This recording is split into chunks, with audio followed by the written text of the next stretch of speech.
Mari kita berdoa. Bapa di surga, terima kasih atas pujian penyembahan pagi ini. Terima kasih atas semua hadirat-Mu memenuhi tempat ini pada pagi ini Tuhan. Saat ini Tuhan persiapan hamba-Mu untuk menyaksikan apapun yang kebaikan-Mu Kau sudah lakukan dalam hidup kami Tuhan. Kami bersyukur Tuhan, kami punya Allah yang hidup dalam hidup kami Tuhan. Tuhan, biarlah siapkan hati kami, siapkan hamba-Mu, biarlah Tuhan Roh-Mu yang bekerja pada pagi ini Tuhan, di dalam nama Yesus Kristus. Amin.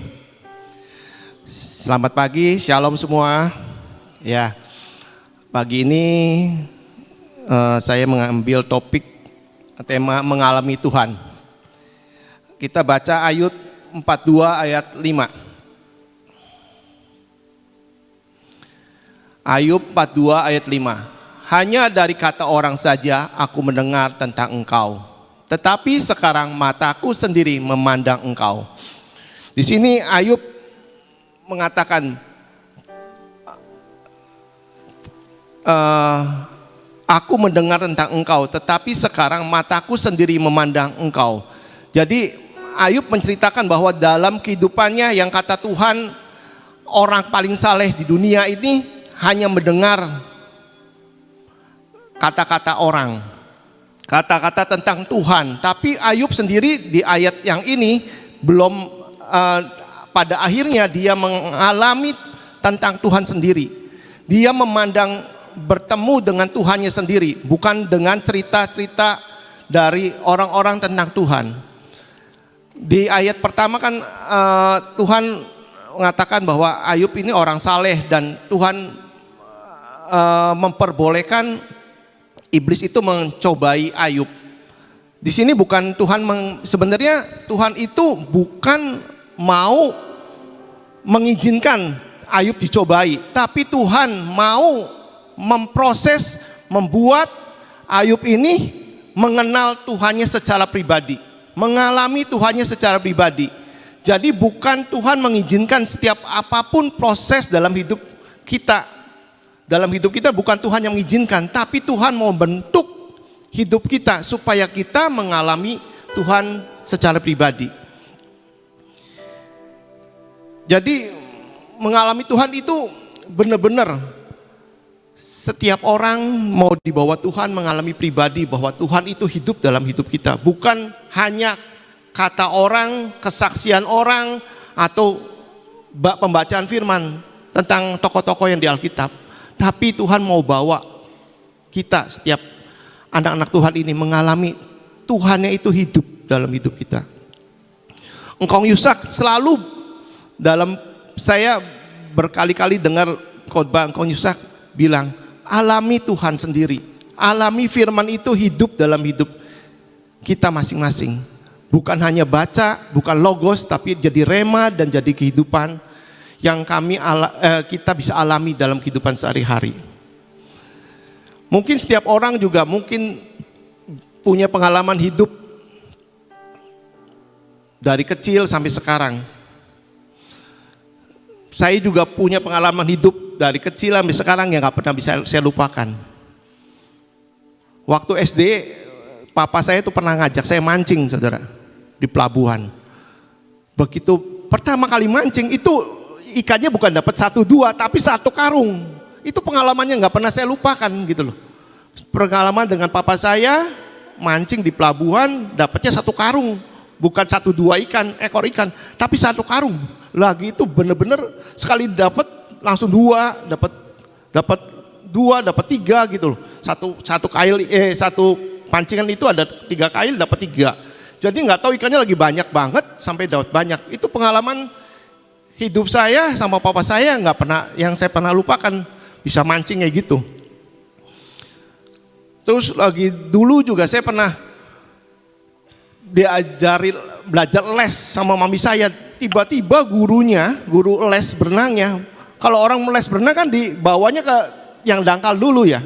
Ini sih nggak langsung dilempar ke tempat yang dalam, dia hanya pakai tongkat supaya saya mempertahankan supaya nggak tenggelam, pegang tongkat itu. Itu yang nggak pernah saya lupa, pengalaman-pengalaman yang dari kehidupan saya sampai sekarang ini nggak pernah lupa. Banyak kehidupan yang pengalaman-pengalaman hidup yang saya alami dari kehidupan saya dari sekolah. Waktu SMP saya ikut geng-gengan gitu loh, geng-geng orang-orang apa gitu loh, orang-orang nakal gitu, tapi saya ikut geng karena apa? Banyak orang-orang lagi waktu itu, lagi zaman sekarang kan namanya bully, lagi itu namanya di track gitu loh. Daripada di track saya ikut geng aja gitu loh. Jadi punya kelompok, kalau ada yang nakalin saya, kelompok saya yang ngadepin dan yang berantem gitu. Terus lagi itu ada Dufan. Dufan pertama kali di Indonesia. Saya dibawa, udah senangnya banget ada mainan kayak gitu banyaknya. Di Dufan itu, wah saya kayak orang Cirebon ke kota besar, kayak orang kampung lihat Dufan seperti itu. Suatu yang wah menyenangkan sekali. Secara dunia, orang dunia seperti saya waktu dulu, wah itu benar-benar pengalaman yang Tuhan bawa saya hidup dari lahir sampai sekarang itu. Walaupun lagi dulu mungkin saya nggak terlalu mengenal Tuhan, tapi Tuhan pelihara hidup saya. Saya menikmati kehidupan saya bersama papa saya, mama saya, dan banyak di waktu sekolah sampai saya boleh menikmati semua pemeliharaan Tuhan dalam hidup saya dari kecil sampai sekarang. Di waktu mempersiapkan firman ini, saya tuh tanya Tuhan, firman pagi ini apa ya Tuhan untuk saya sharingkan. Tuhan hanya ngomong mengalami Tuhan. Maksudnya apa Tuhan? Mengalami Tuhan. Kata Tuhan, kamu ceritain aja, katanya. Nggak usah khotbah, kamu sharing tentang pengalaman kamu selama kamu dari pertama kali ketemu Tuhan sampai sekarang. Jadi saat ini saya bukan khotbah saudara, mau sharing sesuatu, dengerin cerita. Dengan cerita saya lihat dari tokoh-tokoh Alkitab, semua tokoh-tokoh Alkitab juga mengalami perjumpaan pribadi dengan Tuhan. Seperti Daud sampai bisa menulis Mazmur 23 bahwa Tuhan adalah gembalanya. Daud mengalami Tuhan saudara, di padang gurun, dalam keadaan dikejar-kejaran musuh, Tuhan tetap memelihara Daud, melindungi Daud, sehingga Daud itu merasa bahwa Tuhan itu hidup, dan Daud itu tahu penyertaan Tuhan nggak pernah lepas dari hidupnya Daud. Dalam kehidupan Daud sampai tua pun dia ngomong, tidak pernah kulihat orang benar ditinggalkan atau anak cucunya meminta roti. Jadi kalau orang ketemu Tuhan, dia yakin bahwa Tuhannya itu benar-benar Tuhan yang dapat dipercaya. Musa juga mengalami perjumpaan dengan Tuhan. Waktu di Gunung Sinai lihat kobaran api yang ranting yang akan terbakar, sampai Musa dari awalnya nggak percaya bahwa dia akan bawa bangsa Israel keluar dari tanah Mesir, tapi Tuhan tunjukkan supaya Musa mengalami Tuhan, berjalan dengan Tuhan, membawa orang Israel itu keluar dari Mesir, sampai ada tiang awan, tiang api, ada membelah laut, lihat air keluar dari gunung. Itu semua Tuhan buat Musa mengalami Tuhan. Supaya apa? Supaya imannya tumbuh, bahwa tahu Tuhan itu yang Musa sembah itu Tuhan yang hidup. Yusuf juga gitu. Yusuf diperbolehkan dibawa Tuhan dalam proses dari dijual sampai ke rumahnya Potifar, sampai di penjara, sampai jadi penguasa di Mesir. Di situ Tuhan di firman mengatakan bahwa Yusuf disertai Tuhan, sehingga apa yang diperbuatnya berhasil. Sampai akhirnya Yusuf itu ngomong sama saudara-saudaranya. Dia ngalami pernyataan Tuhan, walaupun kalian itu mereka-reka yang nggak baik, tapi Tuhan mereka-mereka yang baik untuk Yusuf dan keluarganya sampai dibuang itu sepertinya orang nggak tahu dari awal susah, akhirnya endingnya ujungnya rencana Tuhan yang terjadi. Saya mau saksikan dari bayi, saya sudah mengalami Tuhan. Waktu bayi itu mungkin umur 3 bulan atau 4 bulan saya tuh mau meninggal, saudara. Sudah biru semua, kata mami saya cerita. Saya udah biru semua, sudah nggak bisa nangis, udah kayak mayat, udah diem aja sudah. Di situ banyak teman papi saya yang agamanya berbeda. Ada yang gini, ada yang Buddha, ada yang pakai Konghucu, pakai hio-hio gitu, nyembayangin saya, saudara. Sembayangin supaya saya hidup kembali. Tapi suatu tiba-tiba papi saya lagi mau cari dokter, ada tante-tante gereja. Bisanya kalau jalan Pegajahan zaman dulu sepi banget, saudara. Nggak ada orang kan, tiba-tiba nggak tahu tiba ada tante-tante gereja, tante Swikim, mamanya Om Yusak, Ko Yusak. Lewat, nggak tahu dari mana, tanya, kok lagi ngapain? Iya mau nyari dokter, anak saya sakit gitu loh. Tante Swikim ini datang, boleh nggak saya doain? Ya semua orang pasti mau gitu lihat. Siapa aja kalau keadaan kayak lihat anak kayak gitu pasti mau doain. Jadi disilakan doa. Tuhan di situ nunjukkan Allah yang kita sembah, Yesus Kristus itu Allah yang hidup. Agama boleh agama yang lain, banyak yang nyembayangin. Tapi waktu Tante Swikim itu doain, terus diserahkan Tuhan, kata mama saya, tiba-tiba saya tuh hidup lagi. Bisa nangis lagi, bisa dari biru, bisa pun udah normal lagi gitu loh. Saya dari kecil udah ngalami Tuhan. Pertolongan Tuhan dari kecil dalam hidup saya, itu nyata. Ya cerita mama saya itu nggak akan saya lupakan. Bahwa Tuhan itu hidup dalam hidup saya, yang membedakan Allah lain dengan yang Allah kita sembah. Waktu SMA ya, kalau perjumpaan saya pertama kali dengan Tuhan itu dalam mimpi, saudara. Waktu SMA nggak tahu gimana, SMA kelas 1 kalau nggak salah. Saya tuh mimpi, dalam mimpi saya lihat Tuhan Yesus lagi pikul salib. Saya dari jauh lihat ini, tahu Tuhan Yesus kan pasti dah sekolah di Kristen pasti tahu Tuhan Yesus itu jelas pikul salib. Lagi pikul salib tiba-tiba berhenti di depan rumah saya, saudara. Berhenti, dia lihat saya, terus tangannya cuma gitu, ikut aku. Saya karena lihat Tuhan Yesus, ya mau diikut, ya diajak. Saya dibawa pergi tuh sama Tuhan Yesus. Nggak tahu tiba-tiba saya naik beca sama Tuhan Yesus pergi. Saya nggak ngerti. Saat itu ngimpi itu saya tidak mengerti. Baru-baru setelah saya terima benar-benar Tuhan Yesus, lahir baru, dan saya udah melayani Tuhan, saya tahu bahwa dari bayi sampai SMA Tuhan sudah milih saya. Milih saya sampai saya saat ini ya melayani Tuhan. Saya percaya Tuhan Yesus juru selamat saya.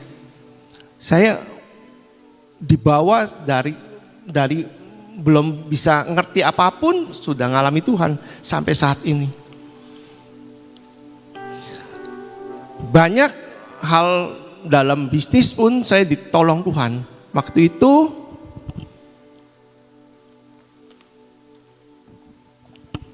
itu saya pernah bisnis piara babi hidup, saudara. Daerah di Cigugur itu, di Kota Kuningan itu ada daerah Cigugur, daerah di situ kampungnya untuk ternak babi. Saya mulai usaha dari nol di situ, diajak teman, sampai saya bisa menguasai seluruh Cigugur. Babi-babi Cigugur dari peternak-peternak kecil di kampung saya bisa menguasai semua, saya beli semua, sampai tengkulak-tengkulak yang lama yang di daerah itu iri dan benci saya gitu loh. Pokoknya mau gagalin apapun saya dalam bisnis, mau digagalin, dibuat, pokoknya mereka buat jahat lah. Sampai suatu saat saya mau ngambil babi itu di kandang, lewatin kampungnya para tengkulak itu. Saya udah diancam macem-macem. Pokoknya kamu lewat, saya habisin. Saya lewat, kamu akan, pokoknya dibuat saya, dia buat jahat lah sama saya. Saya hanya waktu itu pulang PW, saya cuma doa Tuhan. Ini kalau nggak diambil, saya udah janji. Pasti yang punya babinya pasti marah-marah karena babinya udah besar, harus diambil. Saya ini udah diancam seperti ini. Saya kalau berangkat cuma berdua, saya sama supir. Supir itu bawa truk, saya bawa mobil sendiri. Saya cuma doa, tiba-tiba Tuhan kasih ayat Lukas 10 ayat 19. Adi tolong, tadi nggak diituin. Lukas 10 ayat 19. Ya, Lukas 10 ayat 19. Saya waktu doa pagi pulang PW, Tuhan ngasih ayat ini. Sesungguhnya aku telah memberikan kuasa kepada kamu menginjak ular dan kalajengking, dan kuasa untuk menahan kekuatan musuh, sehingga tidak ada yang akan membahayakan kamu. Ini langsung jadi rema saya, saudara. Saya tiap saat waktu saya dari Cirebon mau ke Cigugur mau ngambil babi ini, saya perkatain ayat ini. Sesungguhnya Tuhan telah memberikan kuasa pada Heri untuk menginjak ular kalajengking dan kuasa untuk menahan kekuatan musuh, sehingga tidak ada yang membahayakan Heri. Saya perkatakan terus. Saya lewat, saudara, ajaibnya Tuhan yang berperang buat saya. Saya lewat ke daerah para tengkulak itu, yang kemarin sudah siap-siap mau jahatin saya. Begitu saya lewat, semuanya sepi, nggak ada orang. Nggak ada orang pun yang kayak sepertinya Tuhan tutupin, nggak ngeliat saya bawa truk, bawa keranjang babi, saya jalan, nggak ada yang lihat. Waktu saya jalan pulang setelah itu babi itu dinaikin truk, lewat daerah itu lagi ketemu sama ponakannya yang ya para tengkulak itu. Dia cuma nyapa, hai, lagi ngambil babi ya bos. Padahal kemarin dia ngancam-ngancam saya. Tapi dia tiba-tiba, hai bos ngambil babi ya? Udah semua? Iya sudah. Dia cuman gitu aja lewat. Tuhan benar-benar, saya ngalami Tuhan. Yehowa Nisi itu hidup dalam hidup saya. Jangan kita bisa ngomong Yehowa Nisi, Yehowa Gibor, tapi nggak ngalamin. Saya benar-benar di saat itu saya ngalamin bahwa Yehowa Nisi itu hidup. Waktu pertama kali juga saya saksikan pertama kali doling ke Sulbar, seluruh Sulawesi Barat. Dari ujung Mamuju sampai ke Pasangkayu. Saya pertama kali nggak ngerti namanya perang, nggak ngerti apa. Pokoknya saya berangkat dari Cirebon ini berempat, dari Mahanaim berdua. Berangkat aja, pemetaan nggak ngerti, apa nggak ngerti. Tapi saya hanya percaya apa yang Tuhan suruh, Tuhan yang tanggung jawab, dan Tuhan yang mimpin saya. Dalam perjalanan dari Mamuju sampai ke Pasangkayu itu setiap daerah Tuhan tunjukkan. Kayak sepertinya dibukakan semua pemetaan itu sepertinya jelas gitu loh. Tuhan beri karunia penglihatan, Tuhan beri karunia pendengaran. Bisa sepertinya kayak orang dituntun, nak yang ini dikerjakan, yang ini dikerjakan, yang ini dibuka, yang ini ketemu hamba Tuhan ini, ketemu PIC di sini. Semua dibuat mudah sama Tuhan. Sampai terakhir ada suatu kabupaten yang kelewat, waktu udah malam kelewat. Di situ peperangan rohani benar-benar nyata tuh. Semuanya yang di mobil itu ketakutan kematian, tentang kematian. Karena benar-benar medannya saya nggak tahu tentang Sulawesi Barat. Suatu daerah itu saya dilewati, wah semua mau rebutan nyetir mobil. Luki, kok saya nyetir? Kata saya nyetir. Kan kalau orang nyetir lebih aman rasanya daripada orang duduk di samping kan. Petrus saya nyetir, Yong juga yang kalem-kalem kayak gitu juga ngomong, saya yang nyetir. Enggak, saya nyetir, saya bawa mobil gitu. Saking takutnya, saking takut kematian, itu roh kematian itu ngejar. Sampai setelah selesai, kita harus balik ke tempat itu menyelesaikan. Waktu mau sampai ke daerah itu, tiba-tiba Ibu Iin telepon. Tuhan akan tunjukkan tanda kemenangan bagi kalian, kata Ibu Iin.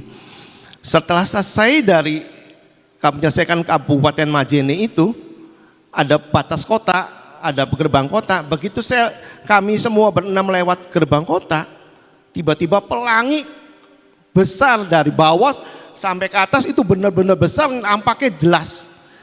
Apa yang katakan Ibu Iin itu benar-benar nyata bahwa tanda kemenangan itu saya lihat. Begitu kita foto-foto selesai, langsung hilang tanda kemenangan itu. Berarti Tuhan menyertai. Saya benar merasakan bahwa Tuhan itu benar-benar gak pernah melepaskan anaknya untuk berperang, untuk melakukan semua apa yang Tuhan tugaskan. Terus saya mau saksikan juga waktu saya diutus sama Ibu Nani ke Gunung Rinjani, saudara. Gunung Rinjani itu gunung ketiga tertinggi di Indonesia. Saya nggak pernah ada pengalaman ke gunung, Yong pun tidak pernah ngerasain ke gunung, dan kami ber-12 orang berangkat. Tapi sebelum Ibu Nani suruh saya berangkat, tapi saya tiba-tiba Tuhan taruh di hati, kamu pasti naik, nak. Naik apa gitu loh, nggak tahu, cuman ngomong kamu pasti naik. Tiba-tiba Ibu Nani utus saya berangkat. Jadi saya tuh bekal dengan rema dari Tuhan, suara dari Tuhan, saya berangkat. Badan saya, kaki saya, otot saya udah cacat putus. Nggak mungkin kalau orang bisa naik ke atas. Tapi saya percaya Tuhan yang suruh, Tuhan yang tanggung jawab. Itu medannya benar-benar haleluya. Kalau pos 1, pos 2 sih masih oke lah, kita bisa lewatin. Begitu pos 3, 80 derajat naik kayak gitu. Situ ada lubang kayak jurang, bisa jatuh ke jurang, dan udah jam 4 sore dan situ.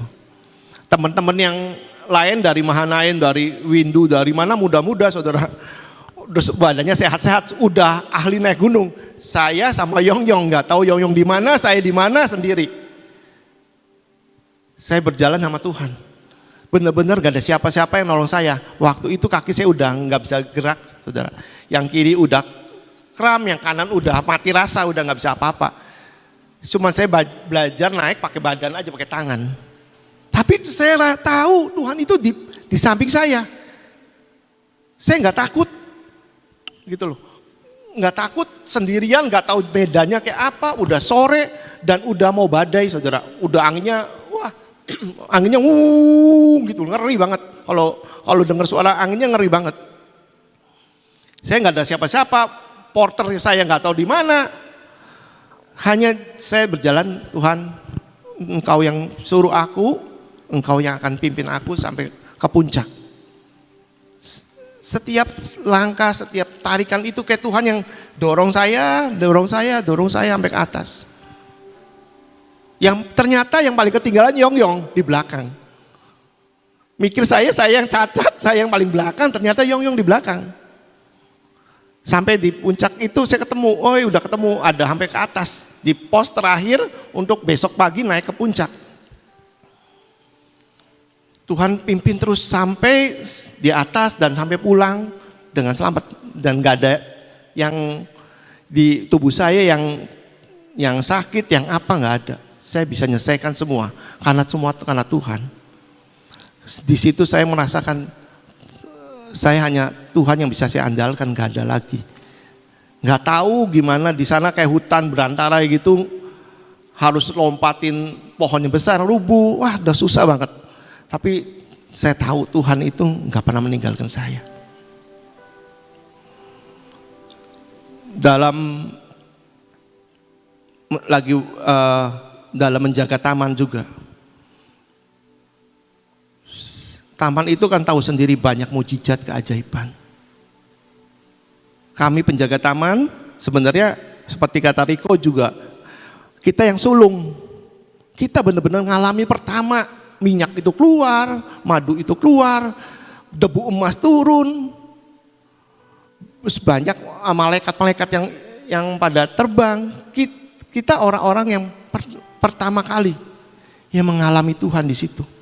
Di situ benar-benar ada Tuhan, saudara. Di situ ada mujizat. Di situ ada suatu supernatural Tuhan yang benar-benar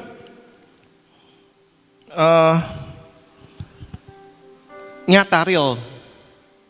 Saya ngalami Tuhan di situ, bahwa Tuhan itu benar-benar menunjukkan keajaibannya. Setiap saya pindahin minyak ke botol-botol, saya tuh ada Tuhan, Engkau tuh hidup, Engkau ajaib. Yang nggak ada menjadi ada, yang mati bisa keluarkan minyak, yang seperti anggur keluarkan madu, itu madunya banyak satu. Kalau setiap itu satu mangkok itu bisa berapa ratus mili gitu loh, bisa 200 milian kalau keluar. Dari mana?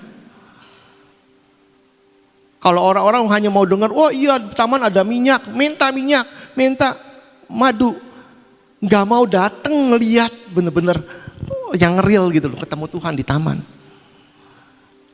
Orang-orang Sion, ayo, saya panggil, datang. Kalian yang sulung di Sion, alami di taman itu benar-benar real, Tuhan ada.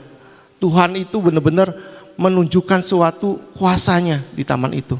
Jangan ketinggalan, jangan hanya dengar seperti Ayub itu, kata orang. Buat kalian itu, saudara-saudara, bertemu dengan Tuhan dan melihat semua keajaiban Tuhan. Kalau saya ceritakan semua, waduh gak habis sampai besok juga. Tuhan tuh setiap saat tuh ajaib. Dalam pekerjaan pun saya gak pernah, orang-orang punya marketing.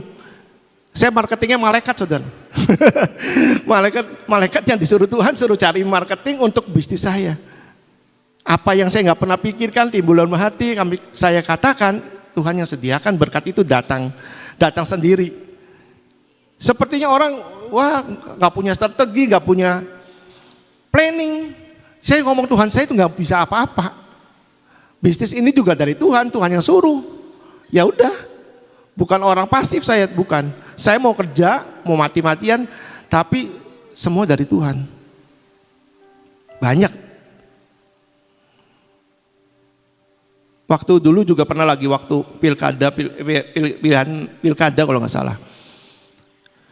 Gudang saya itu ditempel-tempelin sama poster-poster gitu, saudara. Penuh. Kesel saya tuh sebenarnya. Nggak izin, nggak apa, ditempel-tempel. Jadi saya sobekin, ternyata ada orang partainya. Orang partainya marah-marah. Wah, hampir dilaporkan ke apa itu? Yang bagian pemilu itu dilaporkan, besok pagi mau laporin ke polisi. Katanya pelanggaran. Sebenarnya yang melanggar mereka, nggak izin yang punya rumah. Saya cuma doa, Tuhan harus bagaimana? Saya harus bagaimana? Temukan orang yang bisa saya yang bisa menolong saya ketemu sama ketua partai itu. Saya doa, tiba-tiba ada Tuhan ngomong, aktifkan pelayanan malaikat, Nang. Jadi saya ngomong, malaikat tolong saya, temukan dengan orang-orang, tolongkan malaikat semua selesaikan. Benar-benar, saudara. Tiba-tiba ada orang, ketemu sama orang itu aja. Dia kenal sama itu. Jadi saya pas temen lagi, saya dibawa sama teman saya itu ke ketua partai. Di sana sih yang orang yang itu udah marah-marah. Ini gini. Ternyata ketua partainya sudah, ini salah paham, cabut aja perkaranya. Ajaib nggak Tuhan? Malaikat bisa disuruh untuk melayani saya, untuk menyelesaikan semua masalah saya. Dalam hidup saya Tuhan itu benar-benar ada. Tuhan benar-benar hidup. Untuk bisa mengalami itu, saudara, bisa mengalami Tuhan itu hidup, kuncinya itu ya harus bergaul dengan Tuhannya. Kalau kita nggak bergaul dengan Tuhannya, Tuhan yang kita sembah, kita nggak kenal Tuhan kita siapa. Kalau saya nggak bergaul dengan Bu Nani, saya nggak ngerti Bu Nani siapa. Nggak tahu kesukaannya apa, maunya apa, nggak tahu. Yesaya 48, 16 sampai 17.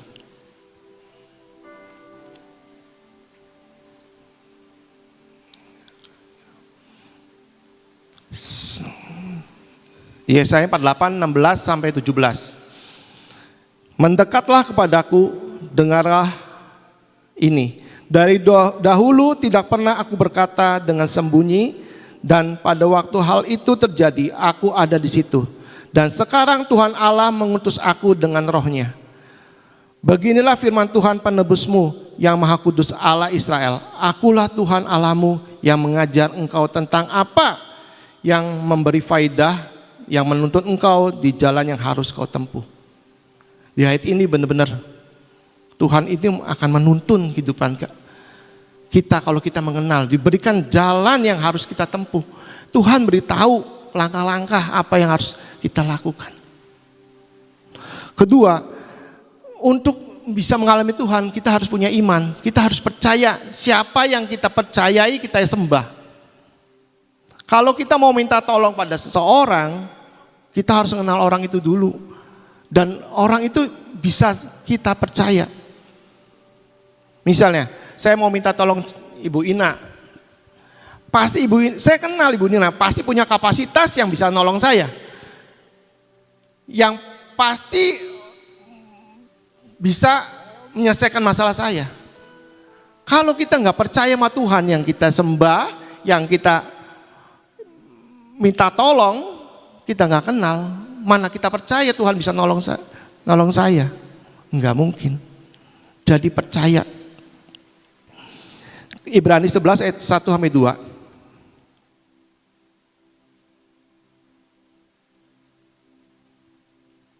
Ibrani 11 ayat 2. Iman adalah dasar dari segala sesuatu yang kita harapkan, bukti dari segala sesuatu yang kita tidak lihat. Sebab oleh imanlah telah diberikan kesaksian kepada nenek moyang kita. Jadi karena kita percaya, kita punya iman, kita bisa saksikan kebesaran Tuhan. Bukan nenek moyang kita aja, bukan pendahulu kita aja, bukan tokoh-tokoh agama, kita juga jadi saksinya Tuhan. Bisa mengatakan bahwa Tuhan itu hidup. Banyak di firman di lanjutan dari Ibrani itu 32, banyak saksi-saksi iman dari Gideon, dari Barak, dari semua Simpson itu bisa kehidupan mereka. Tuh di situ ada. Dan apakah yang harus aku sebut? Sebab aku akan kekurangan waktu apabila aku hendak menceritakan tentang Gideon, Barak, Simpson, Yefta, Daud, Samuel dan para nabi. Di sini saya akan kekurangan waktu untuk menyaksikan kebesaran Tuhan, menyaksikan Tuhan dalam hidup kita. Zaman dulu kalau nabi-nabi atau tokoh agama punya pengalaman Tuhan, dia tulis di tongkatnya. Mari saudara, saat-saat ini ngalami Tuhan. Kalian tulis, saudara-saudara tulis pengalaman dengan Tuhan di loh hati saudara-saudara. Supaya terukir, supaya teringat, dan supaya itu menjadi kekuatan bagi saudara. Menyaksikan bahwa Tuhan yang kita sembah itu Allah yang hidup. Kiranya sharing ini memberkati saudara, Tuhan memberkati.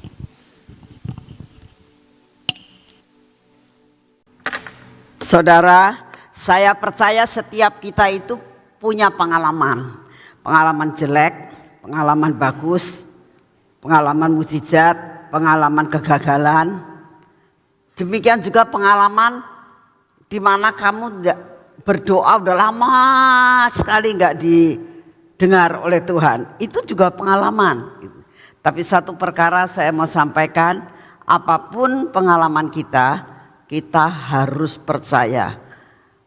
Di dalam firman Tuhan mengatakan, Tuhan itu mengatur segala perkara, mendatangkan kebaikan buat saudara dan saya. Amin. Yuk kita berdoa.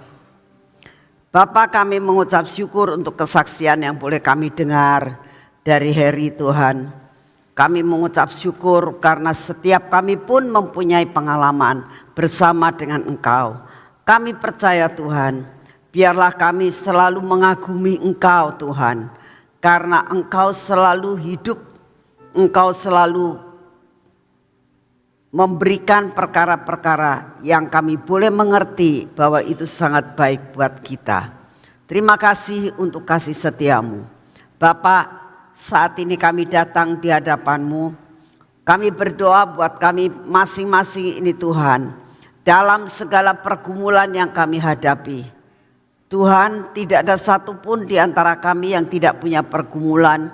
Oleh karena itu pada pagi hari ini, kami datang kepadamu Tuhan. Engkaulah Bapa yang dapat menyelesaikan segala masalah kami. Baik masalah perekonomian, masalah keluarga, masalah sakit penyakit, Engkaulah jawabannya. Oleh karena itu kami mau menyerahkan semua persoalan yang kami hadapi kepadamu. Karena Engkaulah penyelesai dalam segala perkara. Terima kasih untuk kasih setiamu. Bapak, kami tetap mau berdoa buat bangsa dan negara kami. Dengan keadaan saat ini ya Tuhan.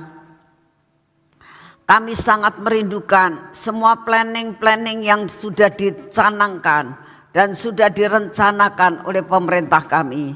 Biarlah semua rencana itu bila berkenan di hati-Mu dapat terlaksana Tuhan. Sehingga Indonesia menjadi suatu negara yang dapat menjadi lumbung dunia. Dapat menjadi negara yang memasok akan semua barang-barang untuk memberkati bangsa-bangsa. Tuhan, kami sangat merindukan semua itu bisa terjadi di Indonesia. Oleh karena itu kami datang di hadapan-Mu. Siapkan kami bangsa Indonesia ini untuk benar-benar kami boleh menjadi berkat buat orang lain. Terima kasih untuk kasih setiamu. Kami tetap berdoa Tuhan saat ini untuk bencana yang banyak terjadi di sekitar negara kami saat ini. Di kota-kota Tuhan, baik di Pulau Jawa maupun di luar Jawa, banyak sekali saat ini terjadi banjir bandang, banyak hal terjadi Tuhan, puting beliung Tuhan, dan banyak sekali korban-korban yang terjadi. Kami berdoa saat ini Tuhan, peganglah kendali atas semuanya ini Bapak, karena kami tahu cuaca ada dalam kontrol daripada-Mu. Hujan, panas ada dalam kontrol daripada-Mu. Langit bumi Engkaulah yang mengendalikan. Oleh karena itu kami mohon anugerah-Mu Tuhan. Jikalau segala sesuatu ini harus terjadi karena akhir zaman, biar Kau yang akan membuat sedemikian rupa untuk tidak terlalu banyak hal yang menjadi korban Tuhan. Kami sangat merindukan lawatan jiwa-jiwa terjadi.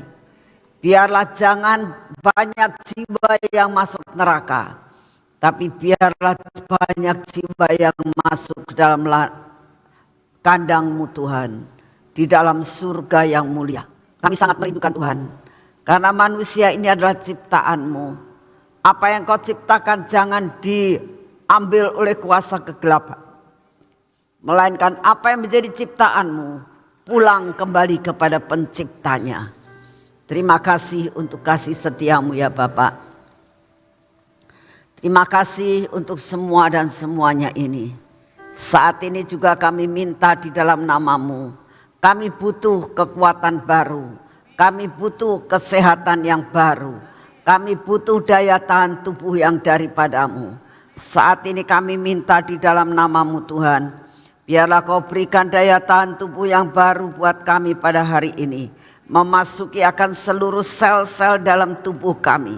Sehingga kami menjadi kuat dan sehat oleh karena mendapatkan sesuatu yang baru yang berasal dari surga. Berasal dari yang ilahi. Dan apa yang diberikan secara ilahi tidak diberikan oleh dunia. Terima kasih untuk semua dan semuanya ini. Terima kasih Bapak. Kami terima semua di dalam nama Tuhan Yesus Kristus. Mari kita masuk dalam pengurapan.